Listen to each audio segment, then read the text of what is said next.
Informasi berikutnya, Presiden Prabowo Subianto saudara menegaskan insiden keracunan makanan bergizi gratis tidak dapat diterima. Meskipun jumlah kasus yang ada masih di bawah 1% dibandingkan paket makanan yang disalurkan.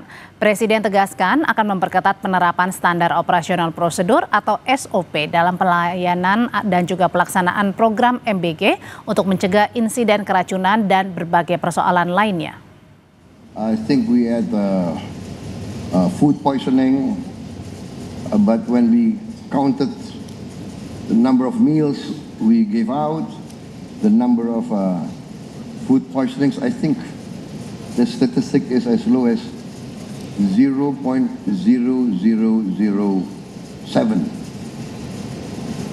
which I think is not, I mean, even one poisoning is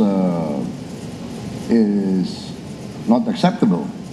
But I think in any human endeavor to have a zero defect or zero accident or zero mistake, I think is very rare in human endeavor, in my opinion. I don't make an excuse. We are determined to make it as near to zero as possible. We increased our oversight, SOPs. We are now buying new equipment.